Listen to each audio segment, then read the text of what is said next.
Va ora in onda Spazio Più.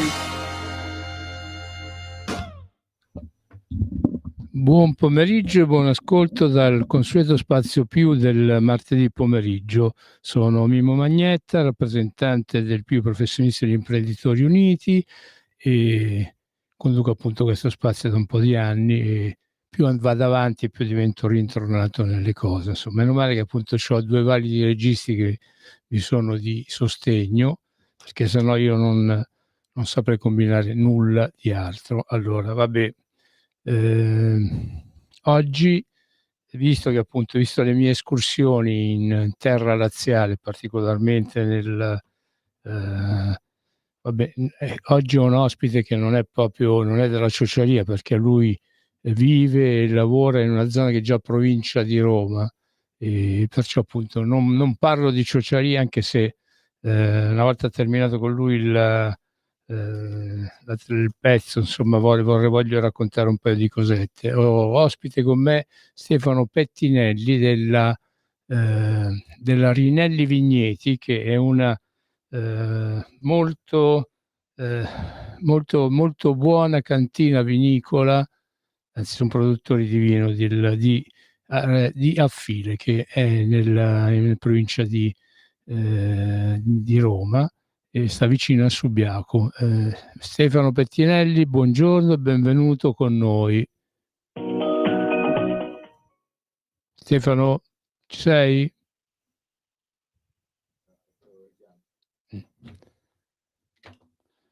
Vabbè, insomma, oggi volevo parlare appunto di produzione di vini, di consorzi, e volevo parlare appunto anche di quelle che sono le solite tematiche che io appunto per oltre 20 anni ho trasmesso da questa trasmissione, ed era quella appunto la solita tematica, è quella che voi ascoltatrici e ascoltatori ben conoscete. Io ho parlato per oltre 20 anni, il ventennio, di quelli che sono appunto i problemi legati alla categoria dei venditori ambulanti. Avevo cominciato a parlare ecco, mi dice il regista che abbiamo con noi l'ospite, vabbè, ecco, appresso a quello che appunto dirò con Stefano Pettinelli, poi vi parlerò appunto della situazione degli ambulanti, in particolar modo di quelli romani. Stefano Pettinelli, buongiorno, come va? Buongiorno, tutto bene? Voi come va? Noi tutto bene, anche se però mi sono mantenuto a fatica dall'aprire la bottiglia di vino che mi hai dato e bermela. Mi sono dedicato appunto a bere acqua invece che vino, perché troppo vino è scorso sotto le mie mani, e me ne è passato fra le mani, e poi è andato direttamente giù, è stato trangugiato direttamente nel giorno in cui sono stato nelle tue zone. Stavo Fatto dicendo, bene, poi riassaggeremo. sì. C'ho qua davanti a me, davanti al video, però appunto non si vede molto bene. Posso provare a chiedere al regista se riesce a ingrandirmi, se la riesce a ingrandire questa bottiglia qua? Questa? Vediamo un po' se riusciamo a fare questo miracolo televisivo. Ecco, questa è la bottiglia che mi sono portato via dalla tua cantina. Eccola qua. Guardala. Questa è una bottiglia eccezionale. Questo è il vino di cui abbiamo parlato anche nell'altra trasmissione, ed è una bottiglia appunto dei Rinelli Vigneti, Bosco, la qualità è il nome che tu hai dato a questa bottiglia qua, del Cesanese di Affile. E qua c'è un'etichetta molto bella, che tu stesso hai disegnato, è stata la tua mamma, Stefano. Quella dove c'è l'albero, la vigna, i funghi, il cinghialotto, i peperoni. Sì. E poi sotto c'è anche il tuo papà che è qua che lavora, perché mentre tu sei qui che parli con me, chi invece lavora è il papà, vero? Giusto? Condividiamo giornate lavorative. Allora, stavo dicendo che mi sono fatto un giro dalla Ciociaria sono ritornato appunto in quella che è la provincia di Roma, che appunto è dove Affile c'è, dove c'è appunto Affile, che è il territorio dove tu appunto hai cominciato anni addietro il recupero di quello che erano dei vigneti che erano stati un po' trascurati, e ne hai creati dei tuoi, cioè tu hai creato veramente, tu e tuo papà avete creato un'azienda molto, molto eccellente, no? Io appunto sono venuto in persona, avevo fatto anche dei filmati che volevo trasmettere in questa parte di trasmissione, invece poi li ho visionati, fanno un po' pena. La prossima volta mi devo attrezzare in qualche altra maniera, e perciò dovrai spiegare tu un'altra volta alle nostre ascoltatrici le qualità del vino che tu produci nella tua vigna, e quelle che appunto sono le vostre intenzioni future. Intanto appunto ti invito a dare quelli che sono gli estremi per poterti contattare, così che appunto questa trasmissione ti produca anche un vantaggio dal punto di vista della pubblicità e dal punto di vista commerciale, perché comunque il tuo vino è un vino eccellente che bisogna appunto pubblicizzarlo in maniera che appunto in tanti lo assaggino, e che in tanti per esempio invadano quello che è il territorio di Affile per conoscerlo, perché comunque Affile, oltre che essere un paese in cui si produce del vino buonissimo, è anche un bellissimo paese con tante altre realtà, e che varrebbe la pena appunto di incrementare. Ne parlava anche con Don Enrico, che è il sacerdote che appunto è conosciuto nella piazza appunto di Affile, e anche lui m'ha raccontato un sacco di cose, però ecco, di questo ne parleremo in un'altra trasmissione. Allora, vai Stefano, spiega che cosa fai tu, qual è il tuo lavoro. Ok, allora noi siamo una piccolissima azienda che sta in provincia di Roma, tra i Monti Ernici e i Monti Affilani, quindi in la zona degli Appennini centrali, dell'Appennino proprio che diciamo definisce il confine tra il Lazio e l'Abruzzo. La Rinelli Vigneti nasce da pochissimo, noi siamo nati con una primo imbottigliamento, l'abbiamo fatto nel 2021, e ci siamo concentrati principalmente sulla produzione di Cesanese, che è una varietà autoctona laziale, e dal Cesanese nascono 3 denominazioni di origine geografica, quindi il Cesanese di Affile DOC, dove noi siamo, poi c'è il Cesanese del Piglio, che è una DOCG, e il Cesanese di Olevano Romano.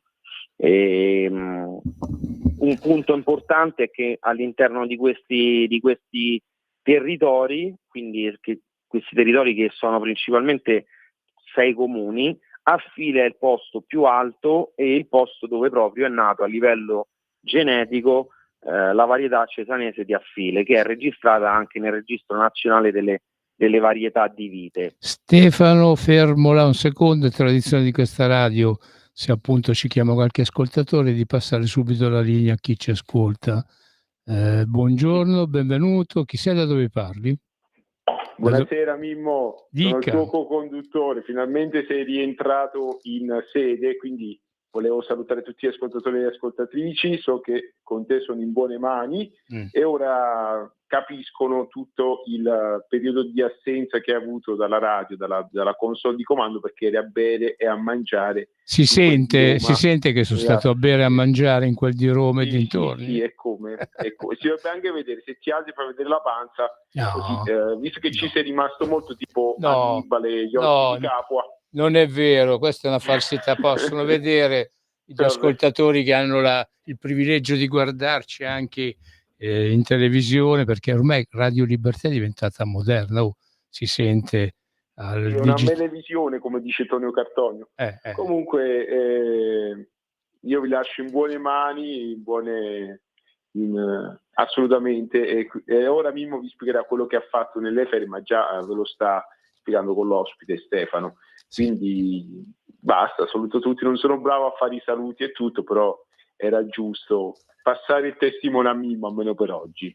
Grazie Federico. Buon ascolto a tutti, ciao. Ciao. Buona giornata e buon lavoro. Allora Stefano, ritorniamo a noi. Allora, Federico, da quando l'ho tirato dentro in questa radio, senza radio sta male. però vabbè, se c'è passione è normale. È che la passione che praticamente dimostri tu nel tuo impegno, cioè, ed è per questo che io rinnovo l'invito a tutte le ascoltatrici e tutti gli ascoltatori che si trovassero a passare da quelle parti di andare a trovare appunto Stefano. Stefano ora vi dirà come rintracciarlo. Stefano, dagli il numero di telefono, una mail, dagli qualche cosa. Allora, per tutti gli ascoltatori ci potete contattare a info@rinelliwines.com, altrimenti noi abbiamo un sito internet che si chiama www.rinelliwines.com.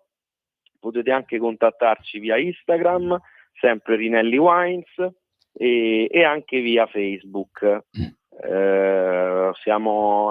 Noi siamo sempre qui, adesso stiamo aspettando i periodi un pochino più caldi, invernali più caldi, per iniziare le potature, quindi chiunque voglia venire a vedere, imparare come si pota la vite o come si gestisce un vigneto nel periodo invernale, può tranquillamente venire. Noi accogliamo chiunque voglia vedere come si gestisce un terreno viticolo. Ma se uno vuole lavorare, lo fate anche lavorare, sempre a gratis, come volontario. No, lo facciamo solo bere, basta che dopo prende l'autobus.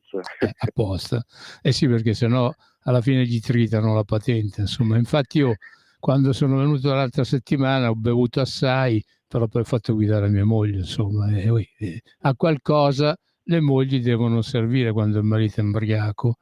E poi certo. Però è stata un'ubriacatura che valsa la pena, perché nella tua cantina mi hai fatto assaggiare tutte le varie qualità di vino che appunto tu e il tuo papà producete, e una meglio dell'altra, insomma, e valeva la pena farlo, insomma.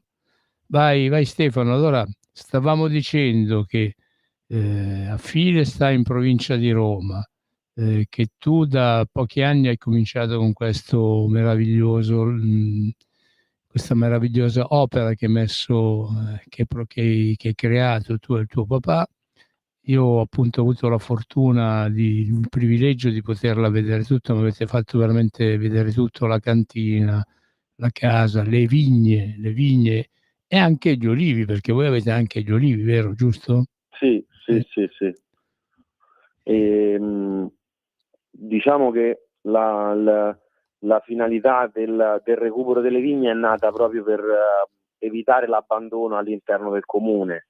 Prima una cosa importante, che nel Settecento, nello statuto municipale di Affile, si diceva che c'erano pene severissime a chiunque avesse avuto l'ardire di recare danno alle vigne, sia per mano d'uomo che tramite il bestiame.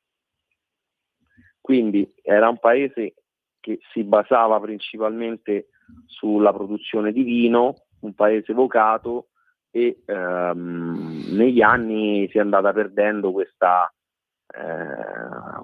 pratica, perché il vigneto richiede tantissimo lavoro, è suscettibile a danni da parte di eventi climatologici come grandine, gelate primaverili, malattie criptogamiche, quindi peronospora, oidio. Quindi ci sono annate di grandissima qualità, sia qualità delle uve che qualità per la produzione di grandi vini, e poi ci sono annate invece che sono annate da dimenticare. Quindi 2 anni che magari un contadino non riusciva a produrre, 2 anni senza produrre e impegnare il proprio lavoro nel vigneto senza raccogliere i frutti, portava principalmente all'abbandono. Certo, e alla rovina, insomma. Anche perché poi di aiuti gli aiuti o uno li sa richiedere in maniera precisa, se no manco gli arrivano gli aiuti Certo. della regione, vabbè, del comune non ne parliamo, sono la regione del governo, cioè uno deve essere ben capace sia di condurre quello che è un vigneto, ma anche poi di quello che sono le pratiche per accedere a quelli che sono i finanziamenti o sovvenzionamenti. Insomma, uno deve essere anche oltre che essere un vignarolo, un produttore appunto di vino, deve essere anche una azzeccagarbugli, o sbaglio? Sì, sì, sì, sì. Diciamo che chi ha, ha un'azienda agricola si deve attivare in modo autonomo per cercare di capire dove può ricevere gli aiuti economici, perché la comunità europea aiuta qualsiasi tipo di azienda agricola con degli aiuti che sono una percentuale sull'investimento e permette a ogni azienda di creare un miglioramento. Adesso per esempio sono uscite le misure per i giovani agricoltori, tra poco usciranno le misure che si chiamano le misure di miglioramento aziendale, tra qualche mese usciranno le misure che riguardano la commercializzazione e la pubblicizzazione dei prodotti, e l'importante è avere passione e strutturare un progetto, avere tutti i requisiti chiaramente. E avere voglia di lavorare. Esatto, Mi esatto. dice l'adorabile regista che abbiamo un'altra chiamata in linea. Buongiorno, chi sei? Da dove chiami? Pronto? Ci sei?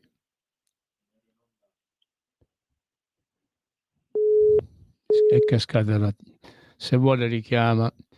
Dunque Stefano, bisogna in effetti, io perché ho voluto invitare te la seconda volta che invito te, per quale motivo? Perché appunto in Italia se si vuole si può fare. È chiaro che però bisogna imboccarsi le maniche, bisogna studiare per capire appunto quali sono i percorsi da seguire, bisogna appunto poi quando anche uno comincia poi deve sempre mantenersi aggiornato, ma questo succede un po' in quasi tutte le professioni, però nella professione che tu fai bisogna appunto metterci anche tanta passione, cioè tu non è che puoi prendere e dire bah io lavoro 2 ore al giorno e poi il resto diventa no, tu sei uno che appunto ci stai sul pezzo proprio 24 ore su 24 ore e per arrivare comunque a fare quello che tu hai fatto finora tu te la sei sudata perché tu hai studiato, ti sei specializzato in una cosa, in un'altra hai fatto appunto, ti sei laureato in agronomia, hai fatto anche, sì, hai fatto il corso anche da sommelier e adesso appunto sei quello che si disbriga maggiormente in famiglia, nella tua azienda, anche in queste pratiche di cui hai parlato poc'anzi, vero? Sì, sì, sì, sì, sì. Sì. Quest'anno noi ci siamo impegnati tanto per la costruzione di un nuovo vigneto, non abbiamo ricevuto gli aiuti perché chiaramente il percorso degli aiuti è quadriennale, quindi ogni 4 anni escono le misure e, e quindi c'è il giro di questi aiuti economici. Noi siamo partiti facendo 1500 bottiglie, poi abbiamo aumentato, abbiamo fatto circa 4000 e quest'anno con un'ottima vendemmia abbiamo preso anche un terreno in affitto, siamo arrivati a produrre 8000 bottiglie. Tutte Siamo comunque biologiche, vero? Il vostro è sì, vino sì, sì, biologico, ecco, questo lo dobbiamo anche spiegare alle nostre ascoltatrici e ai nostri ascoltatori. tutto gestione bio, noi non facciamo trattamenti crittocamici o non usiamo insetticidi, quindi il vigneto è completamente inerbito, non utilizziamo macchine pesanti per le lavorazioni e quindi anche quando per esempio facciamo un trattamento, il giorno dopo qualsiasi persona può entrare in vigneto perché non ci sono periodi di carenza o di tossicità all'interno dell'ambiente, quindi si può passeggiare in vigneto sempre, a differenza di tante aziende molto grandi che fanno i trattamenti a calendario, trattano con insetticidi e fungicidi e poi non si respira più aria pulita, non si sta in mezzo alla natura, ma si sta in mezzo a alla chimica industriale. Sì. Stefano, dobbiamo spiegare ai nostri ascoltatori anche qual è il motivo che fa diventare il tuo vino così squisito, è dovuto anche appunto all'asperità del terreno su cui è piantato. Cioè, in pratica voi avete poco da invidiare alle Cinque Terre liguri, perché anche voi per coltivare le vostre vigne, per fare le varie vendemmie, insomma, avete un bel da fare a salire e scendere, giusto? Sì. La caratteristica principale dei terreni di affile sono i terreni argillosi con una presenza elevata di calcare, e sono terreni molto difficili da lavorare. Perché quando piove tanto la terra si impasta, perché l'argilla chiaramente non è porosa come la sabbia, invece quando è molto caldo la terra si spacca, e questo che permette alle radici di, lavorando il terreno chiaramente, permette alle radici di andare più in profondità e quindi di creare delle strutture sulle quali si sviluppa la pianta, che permettono di avere una longevità elevata all'invecchiamento della pianta, quindi vigne di 70, 80, 90 anni, quando per esempio nel Prosecco dicono che le vigne durano 25 anni, e in più riescono le radici a assimilare e a portare grazie anche alla fotosintesi, sulla parte vegetativa, tutti gli elementi nutritivi che sono nel suolo, e questo si traduce poi nei vini con una grande mineralità, sapidità, acidità molto elevate, profumi floreali, profumi fruttati, grazie anche a questa interazione tra il suolo e la climatologia della zona. Certo. Ascolta, questa è una domanda che va un pochino in un altro campo. Tu nell'altra trasmissione mi dicevi che avevi difficoltà a trovare personale, cioè che insomma soprattutto i giovani non hanno molta fantasia di impegnarsi in un lavoro che richiede praticamente una presenza continua, cioè lì non ci sono né venerdì né sabati né domeniche. Com'è la situazione a livello appunto dei giovani di affine? Come campano? Diciamo, I pochi giovani che io ho visto ad affine, come campano? I giovani della zona vanno principalmente a lavorare a Roma, oppure non si dedicano all'agricoltura. C'è un rilancio adesso sul mondo del vino e un ritorno alla coltivazione della vite da parte dei giovani, ma solamente in alcune zone d'Italia, la Toscana in primis. Il Lazio è stato un pochino abbandonato a se stesso, perché a livello internazionale è poco conosciuto, perché i volumi di vino prodotti sono molto bassi. Affile per esempio è una denominazione in cui in tutto sono piantati circa 15-16 ettari di vigneto, quindi pochissimo rispetto a denominazioni come faccio un esempio semplicissimo, Montalcino, in cui ci sono tantissimi ettari di vigna, e quindi i giovani hanno abbandonato un pochino qui l'agricoltura per spostarsi in città e lavorare con le aziende, lavorare negli uffici, nelle banche, nei ministeri. Certo. Stefano, ci dobbiamo interrompere un attimo perché siamo alla prima parte della trasmissione, dobbiamo andare in pubblicità.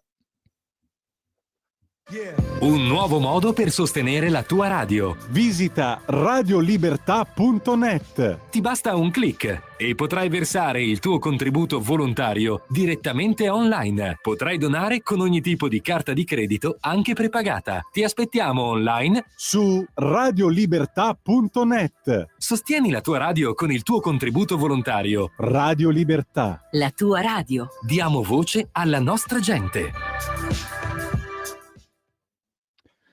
Eccoci sempre su Radio Libertà, sempre lo spazio più del martedì e sempre in collegamento con Stefano Pettinelli, giovane produttore di vino eccellente, vino che appunto secondo me fareste bene ad andare appunto a prendere, se è così unite al piacere di comprare una bella bottiglia del buon vino, anche di vedere delle zone che sono molto ma molto belle. Stefano, ti ho voluto tirare sul campo sociologico chiedendoti appunto che fanno i giovani da file, anche perché quando sono stato lì a trovarti l'altro giorno ho trovato veramente un sacco di popolazione abbastanza in là con l'età. Sulla piazza del paese, dove ho avuto il piacere di incontrare il sacerdote del posto, don Enrico, che saluto, e ho trovato un sacco di gente che aveva ormai oltrepassato la settantina, che stavano appunto in pratica in piazza a discutere del più o del meno, in condizioni abbastanza di accesa alterazione beveresca, ma d'altronde è normale, uno sta nella patria appunto del vino, che fa bicchierino se lo fa tranquillamente. I giovani invece ho fatto veramente fatica. Allora, il fatto appunto di aver conosciuto te come un giovane intraprendente che prima di arrivare a fare quello che tu hai fatto, ha studiato assai, è andato anche a fare esperienza in giro per mezzo mondo, perché voi lo sapete, cari ascoltatrici e cari ascoltatori, che il nostro Stefano Pettinelli è andato a lavorare appunto anche in Francia, è andato a fare esperienza in Sud America. Racconta appunto sai, qua in questa trasmissione ci sono tante nonne che ascoltano e che tante volte chiamano e si lamentano appunto perché hanno dei nipoti che fanno fatica a trovare lavoro. Ecco, se tanti di questi nipoti o figli avessero l'intraprendenza che tu hai avuto, la costanza e la passione per andare a conoscere appunto quello che poi il settore in cui ti sei proprio fiondato dentro, forse avrebbero anche loro dei risultati, insomma anche loro riuscirebbero a costruire un qualche cosa, perché quello che è bello è che quello che tu hai fatto a seguito di tutti gli studi, di tutta la tua esperienza che hai raccolto in giro per il mondo, è veramente qualche cosa di eccellente. E io ti devo fare i complimenti in diretta, insomma, fateli fare perché te li meriti. Cioè, questa è la dimostrazione che se noi vogliamo fare qualche cosa in Italia, ma come in tutto il resto penso di Europa e del mondo, se ci si mette, cioè riusciamo. Tu? Assolutamente, io ho iniziato con la laurea triennale di enologia e viticoltura, poi dopo ho detto io voglio andare all'estero, voglio imparare il francese, voglio lavorare in Francia, mi sono fatto una vendemmia in Francia, perché il lavoro dell'enologo, dell'agronomo, che poi è a contatto con il vigneto, è un lavoro stagionale. I momenti più importanti sono i momenti che vanno dal periodo vegetativo, quindi da maggio fino a ottobre-novembre, da settembre, ottobre-novembre, che sono i mesi di vendemmia, di raccolta, di lavorazione in cantina. Quindi questo succede nell'emisfero nord. Poi io ho voluto anche fare un'esperienza nell'emisfero sud, quindi andare a lavorare in due vendemmie in un anno e andare a fare un'esperienza in Argentina. mi sarebbe piaciuto anche andare nelle nuove leve del vino, che sono l'Australia, la Nuova Zelanda, il Sudafrica. Però sono stato in Argentina per un contatto e mi ha detto vuoi venire, io ho detto come no, volentieri. E poi sono stato anche in Germania, nello stesso anno ho fatto un'esperienza in Argentina e poi in Germania, e poi ho avuto la fortuna di ricevere da mio padre questo regalo, questa piccolissima vigna da cui siamo partiti, dicendomi recuperiamola. Noi l'avevamo soprannominata la vigna baraccata, e poi l'abbiamo recuperata. L'anno successivo siamo riusciti, attraverso le votature, attraverso gli studi che avevo fatto, insomma tutta la pratica che avevo fatto fuori, anche in Italia avevo fatto 2 esperienze lavorative, e adesso l'idea è quella di ingrandire l'azienda, piantare vigneti nelle zone più vocate, nei terreni che abbiamo di proprietà, e cercare di fare sempre più qualità, e allo stesso tempo di collegare la tecnologia alla qualità, quindi cercare di avere macchine di prima qualità in cantina, macchine per la gestione del vigneto, dai trattori ai macchinari per le lavorazioni, e quindi ci stiamo attivando per puntare sempre a fare grandissima qualità e cercare di far conoscere il cesanese, proprio la regione Lazio, a livello nazionale. Sai, qua ho preso in mano adesso un'altra bottiglia, che è una bottiglia appunto che con l'etichetta di Affile, praticamente l'ha prodotta l'azienda Moriconi, quella appunto di Giuseppe Moriconi, che appunto è un altro produttore di vino appunto del cesanese di Affile, appunto, ed è quello attraverso il quale ho conosciuto Stefano Pettinelli e la sua azienda. Io, se non avessi conosciuto un po' di anni fa questo signore, non avrei potuto fare tutta quella conoscenza che poi ho fatto in seguito di quel territorio, che è splendido, è veramente un territorio in cui, se uno dà, poi riceve. È un territorio molto generoso, è vero, impervio, è un po' duro da lavorare, da coltivare, però appunto quando tu poi, con la giusta competenza e con la giusta passione, poi ti metti appunto a piantare vigne, a fare vendemmie e poi appunto a lavorare il vino, e vengono fuori prodotti di qualità. Ripeto, appunto, io ho conosciuto Stefano Pettinelli grazie all'azienda Moriconi, che è un'altra azienda che è cresciuta da un po' di anni in quel territorio là. Ce ne sono anche altre, e tu dici perché stai dicendo queste cose qua? Sto dicendo queste cose, io ho il pallino da quando ho conosciuto Affile, o di quando comunque anche cominciato a frequentare il territorio del Lazio, quello che va verso la Ciociaria, no? Ho preso sempre il pallino di prendere e cercare di fare rete.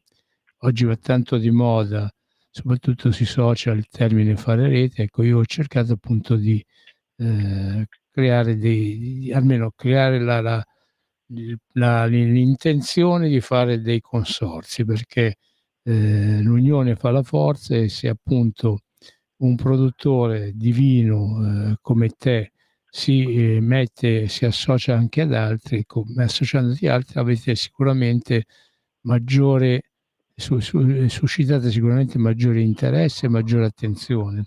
Infatti voi dovete sapere che Stefano Pettinelli, questo giovane ragazzo che ha 30 anni, vero Stefano? Sì, esatto. Questo giovane ragazzo che ha solo 30 anni, che si è già girato mezzo mondo, è andato a fare esperienza da una parte all'altra, e poi appunto è riuscito si è messo anche di buzzo buono a mettere su un'azienda come questa di cui vi stiamo parlando. Ecco, c'ha anche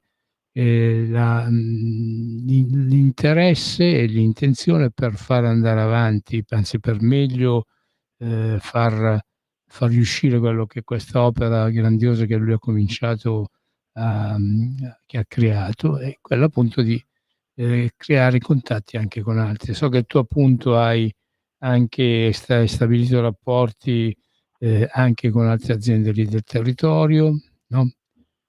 Per Sì, esempio. sì, assolutamente. L'idea è quella di creare un network, quindi di dare visibilità al comune, al paese, al cesanese, al territorio.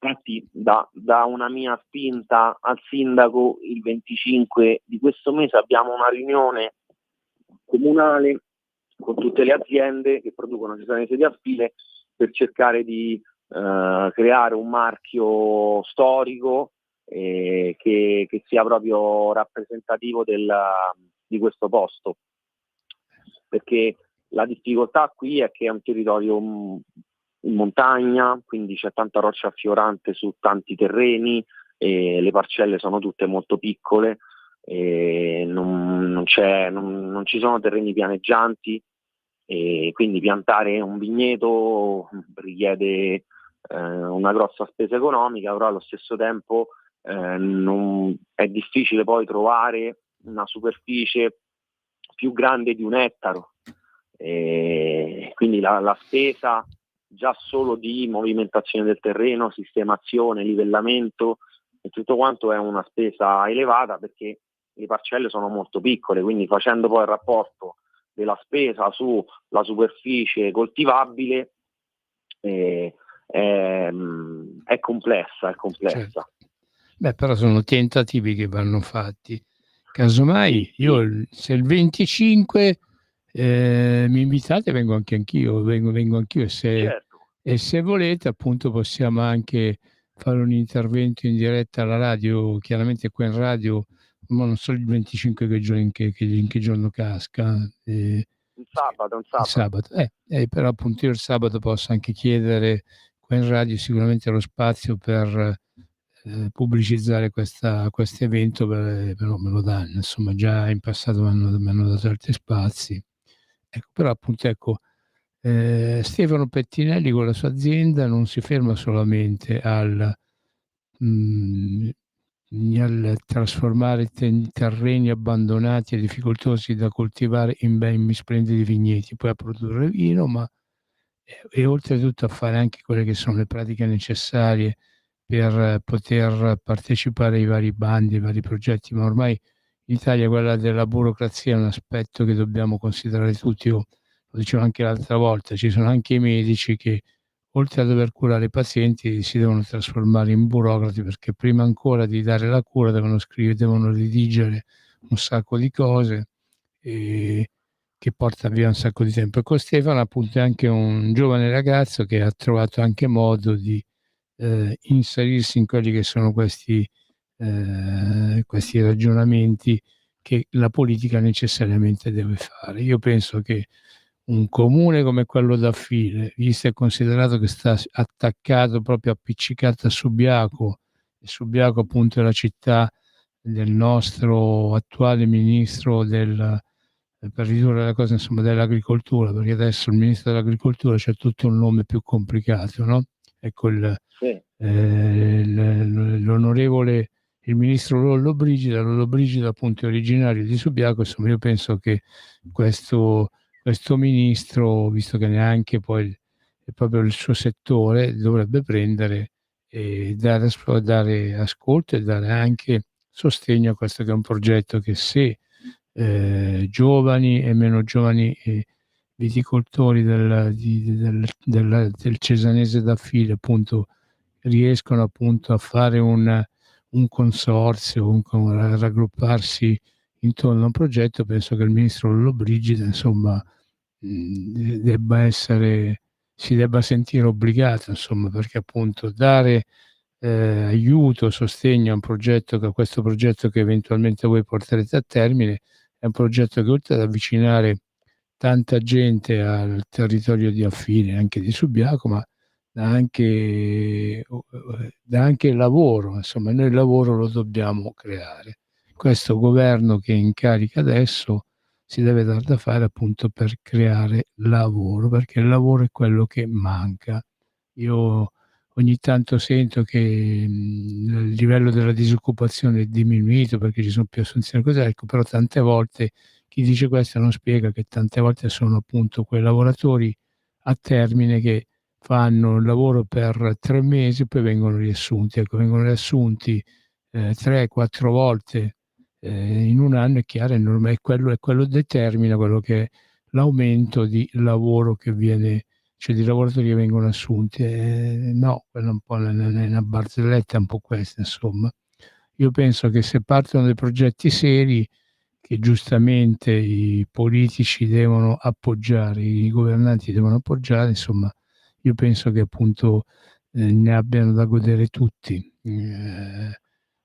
Ecco, ripeto, questo è un appello che rivolgo direttamente al ministro Lollobrigida: dai un'occhiata anche al tuo territorio.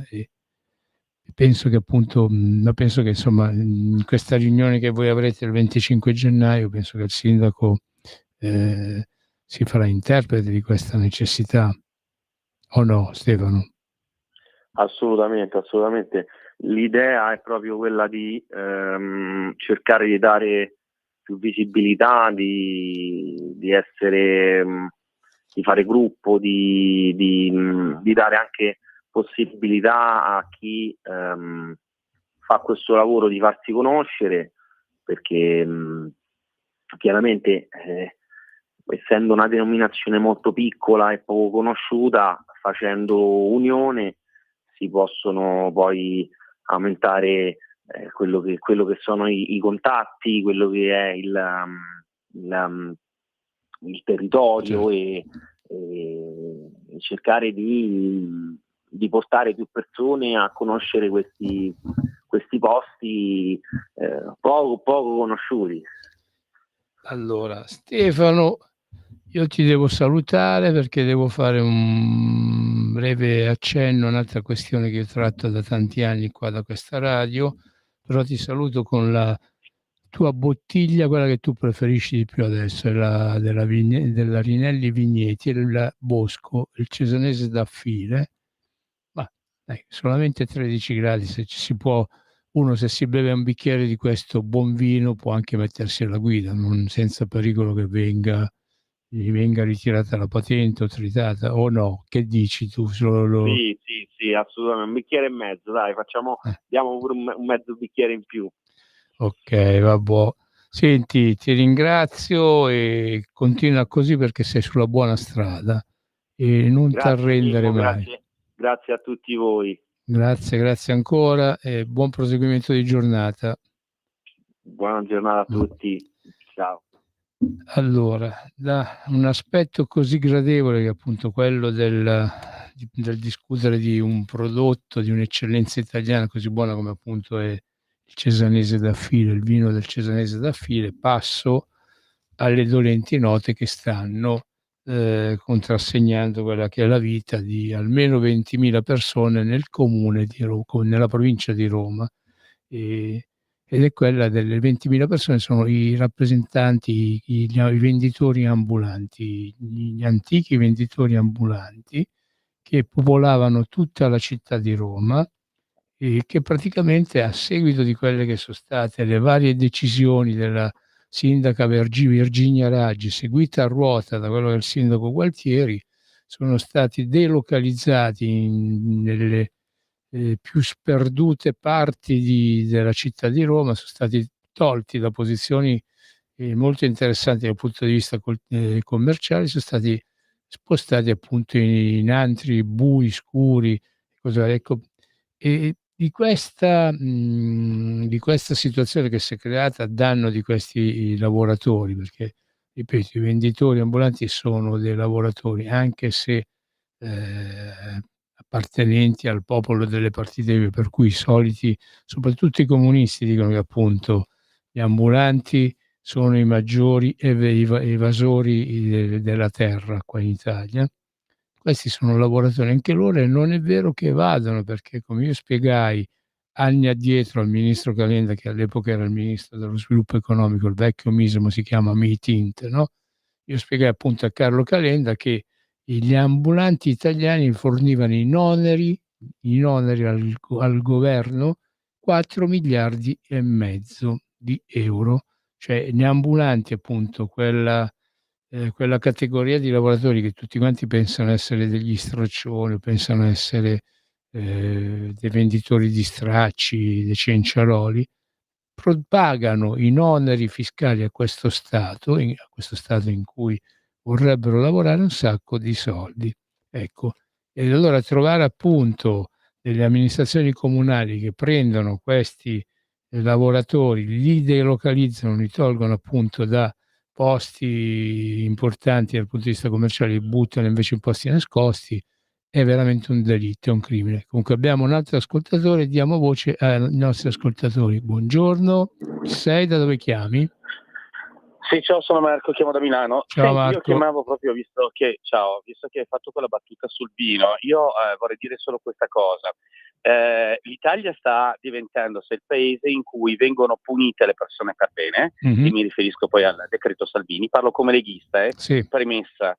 Ecco, parlo come leghista che ha votato sempre Salvini, ma questo decreto, forse lui ha pensato di essere Piantedosi, cioè non il ministro per i trasporti, perché visto che abbiamo anche un bel ministero che si occupa del nostro Made in Italy, questo dà un colpo di scure. Basterebbe vedere, basterebbe fare come qualsiasi persona fa, io credo, no? Cioè il venerdì esci, mangi qualcosa con la tua famiglia, no? Con i tuoi amici, oggi sono tutti terrorizzati.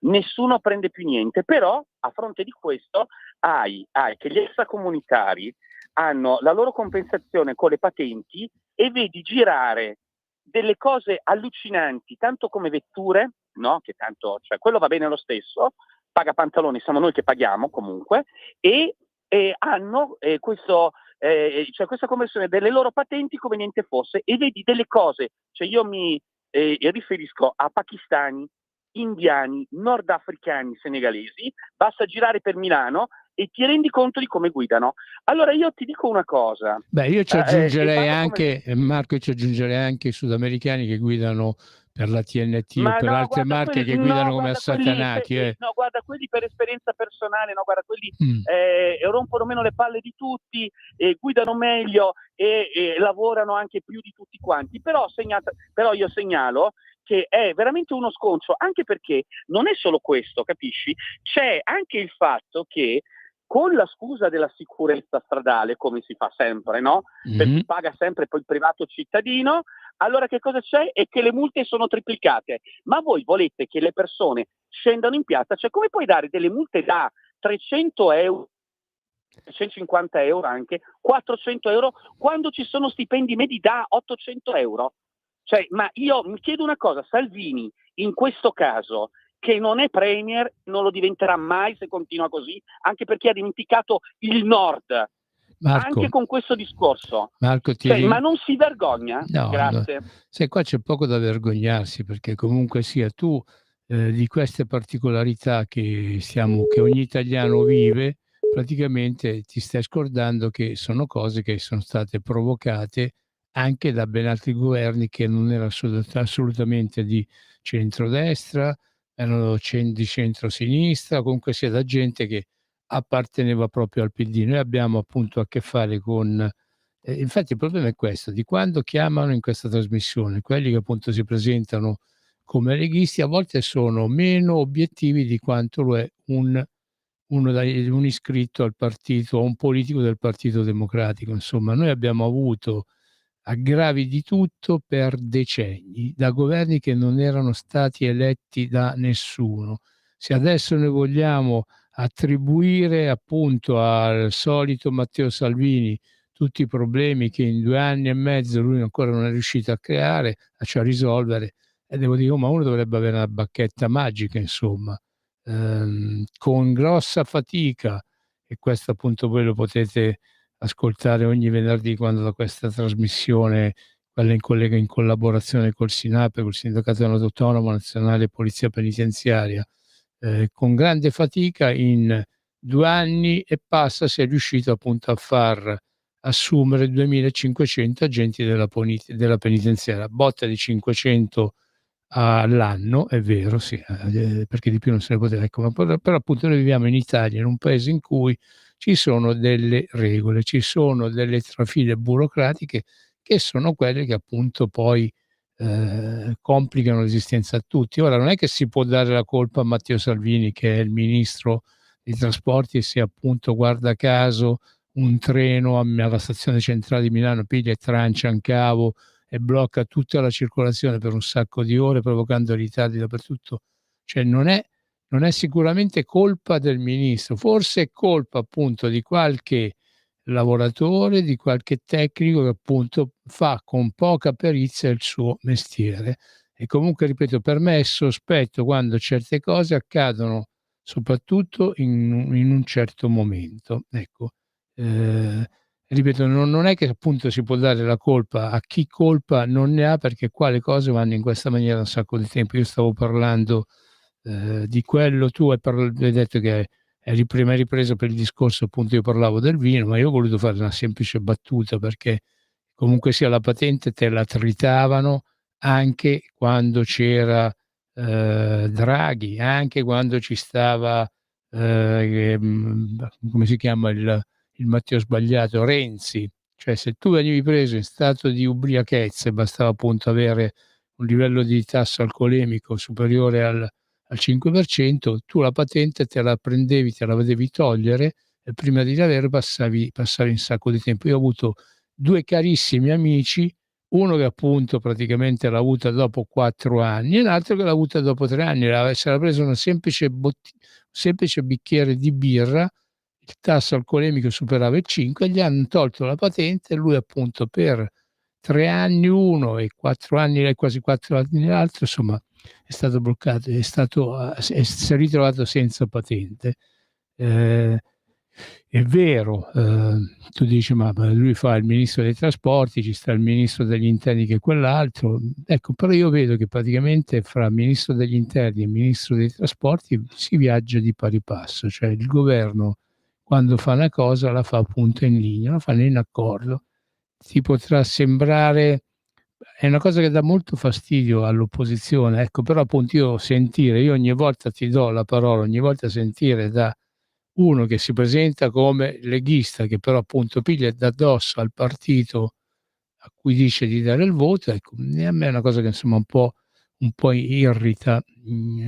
Se tu, quando vuoi, visto e considerato che qui da Radio Libertà noi diamo diritto di parola a tutti, fallo, ma fallo appunto col tuo nome e cognome, e non lo fare come appunto appartenente a un partito, perché di solito, generalmente, almeno io sono stato cresciuto in questa maniera: se io appartengo a un partito non parlo contro quello che è il mio leader. A me m'hanno insegnato questo. Se appunto se vuoi, e ripeto, e tu ogni volta chiami, ogni volta ti faccio parlare, ti do pure troppo spazio, ecco, però appunto sii più corretto, dai nome e cognome, parlo a nome mio e via. Penso che sia meglio. Perdona questa mia precisazione, appunto io stavo parlando di quello che sono i problemi di una categoria di lavoratori che solamente a Roma ne conta 20.000, ma in tutta Italia sono 170.000. Ecco, e noi abbiamo appunto dei sindaci che sono tutti quanti di estrazione, che arrivano tutti quanti dalla sinistra, e quello di Milano, il sindaco Sala per esempio, non è che sia meglio o che sia da meno di quegli altri, stanno affossando quello che è il diritto al lavoro di ben 170.000 persone, perché quello che ha fatto Virginia Raggi e che ha proseguito a fare Gualtieri, lo sta facendo anche Sala, e sale già anche lui alla seconda legislatura. È una cosa che viene portata avanti anche in altri comuni italiani, e guarda caso sempre da sindaci che sono appunto di sinistra. Ecco, secondo me quello appunto è più importante, invece che appunto io fossi in te, Marco, parlerei di quello che è il diritto al lavoro, che è sancito dalla nostra Costituzione e che viene continuamente messo in difficoltà dappertutto. Ecco, io penso che sia più importante parlare di quelli che sono i problemi concreti e reali della gente e del popolo, piuttosto che usare una trasmissione come la mia, che poi sentono poche persone, per dare sempre il solito attacco a chi? A Matteo Salvini.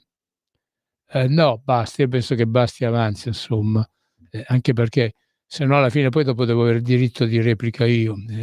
La mia replica è stata questa, anche perché appunto il tempo ormai è quello che è. ripeto, proprio in questo momento, in quello che sono gli uffici del Comune di Roma, non so se proprio dell'assessorato al commercio, c'è in ballo non è la riunione che è stata organizzata dalla FIVA Confcommercio di Roma, in cui appunto in pratica stanno cercando di mettere a raccolta, di radunare tutti quelli che sono i vari operatori ambulanti che vivono a Roma e che sono appunto colpiti da questa problematica, perché io, che sono stato uno dei primi a organizzare qua a Milano una manifestazione contro la direttiva europea Bolkestein, che metteva appunto a rischio quello che era il proseguimento dell'attività lavorativa di ogni singolo ambulante, ripeto, ecco, lo dicevo 15 anni fa, ora siamo arrivati al dunque. Pare che appunto entro il dicembre del 2025 le concessioni non verranno più riprorogate e appunto si debba andare a bandi. Ecco, quello che io dicevo 15 anni or sono si sta avverando adesso. In questo momento a Roma stanno decidendo di quella che è la sopravvivenza in vita, e parlo per sopravvivenza, parlo a livello lavorativo, di tutti quegli ambulanti che vivono e lavorano sul territorio di Roma, e penso che questa sia una cosa che appunto debba essere sottolineata. Io lo sto facendo attraverso le frequenze di Radio Libertà e se sarà necessario lo farò anche in piazza, perché io spesso e volentieri, a seguito di quello che era il mio parlare durante questa trasmissione, poi mi sono preso le mie responsabilità, mi sono presentato anche in piazza, e se sarà necessario io lo farò ben volentieri. Questo è un avviso ai naviganti, è un avviso a tutti quanti i politici, e non mi interessa di che partito, perché io tante volte da questa radio ho detto quello che dovevo dire anche ad appartenenti alla Lega. Beh, fate attenzione a quello che fate, perché sono 170.000 ambulanti. Dico, non costringetegli a fare quello che ormai non si dovrebbe più fare, perché se lo dice anche la Costituzione che il lavoro è un diritto, ecco, non andate ci sono tanti problemi seri, lasciate stare le persone che appunto lavorano, cercate piuttosto di inventarvi qualche cosa per far lavorare quei tanti scioperati che stanno in giro per l'Italia. Ecco, ve lo diceva un altro collega mio, giornalista e sindacalista, Savino Montaruli, di Casa Ambulanti di Bari. No, praticamente in Italia abbiamo il 30% dei posti sui mercati che sono vuoti. Ormai gli ambulanti, stanchi di vivere di miseria, comunque di subire attacchi, tanti ambulanti hanno abbandonato i loro posti. Ci sono il 30% di posti nei mercati scoperti cittadini in tutta Italia vuoti. Ecco, allora prendete, se volete applicare la Bolkestein, date questi posti vuoti a queste persone, ma non andate a toccare quello che invece la gente se l'è comperata con anni e anni di lavoro, pagando mutui. Ci sono persone che io conosco che per comprarsi il posto di lavoro come ambulanti hanno acceso mutui e li continuano a pagare ancora. Ecco, queste persone qua hanno il sacrosanto diritto di essere lasciate in pace a lavorare. Ecco, lo Stato dovrebbe fare qualcos'altro, al limite forse gli dovrebbe dare degli incentivi, insomma, invece che affossarli con stupide direttive europee che possono andare bene per la Svezia e la Danimarca, ma non per l'Italia. Con questo la mia sfuriata l'ho fatta, vi ringrazio per la pazienza che mi avete dato e continuate ad ascoltare e a seguire le trasmissioni su Radio Libertà. Avete ascoltato Spazio Pio.